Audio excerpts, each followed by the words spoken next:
ఇప్పుడే అందిన వార్త బీఆర్ఎస్ కు బిగ్ షాక్. కీలక నేతలకు రాజీనామాకు సిద్ధమంటూ వార్తలు వస్తున్నాయి. అసలు ఏం జరిగింది అనేది వీడియోలో వెళ్ళి పూర్తి ఇన్ఫర్మేషన్ అనేది తెలుసుకుందామండి.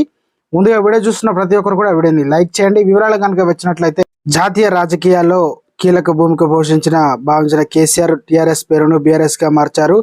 పార్టీ విస్తరణ చర్యలు చేపట్టారు. దీంతో ఏపీకి చెందిన మాజీ మంత్రి రావెల కిషోర్ బాబు, రిటైర్డ్ ఐఆర్ఎస్ పార్థసారథి, విశ్రాంత ఐఏఎస్ తో చంద్రశేఖరరావు బీఆర్ఎస్తో గత ఏడాది జనవరి 2న చేరారు.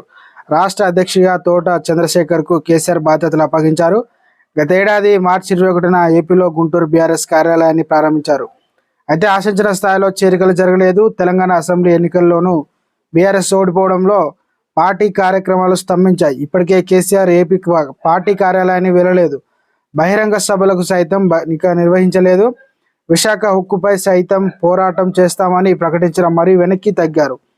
అయితే క్లారిటీ ఇవ్వని కేటీఆర్ మరియు కేసీఆర్ ప్రస్తుత రాజకీయ నేపథ్యంలో బీఆర్ఎస్కు వైసీపీ ఒకటైన ప్రచారం జరుగుతున్నది. త్వరలో ఏపీ అసెంబ్లీ ఎలక్షన్లు జరగనుండగా లీడర్లు కేసీఆర్ ఎలాంటి యాక్టివిటీస్ అప్పజెప్పలేదు. ఏపీలోని లోక్సభ స్థానాల నుంచి పోటీపై కూడా క్లారిటీ ఇవ్వలేదు. దీంతో మాజీ మంత్రి రావెల కిషోర్ బాబు వైసీపీలో చేరారు. పత్తిపాడు నుంచి పోటీ చేయాలని ఆయన భావిస్తున్నారు. ఇప్పుడు ఏపీ బీఆర్ఎస్ అధ్యక్షుడు తోట చంద్రశేఖర్ సైతం జనసేన పార్టీలో చేరేందుకు సిద్ధమవుతున్నట్లు విశ్వసనీయత తెలిసిందన్నమాట. గుంటూరు పశ్చిమ నియోజకవర్గం నుంచి పోటీ చేయాలని భావిస్తున్నట్టు ప్రచారం జరుగుతున్నది. అందుకోసం జనసేన నేతలు చర్చలు కూడా కొలిక్కి వచ్చాయని సమాచారం.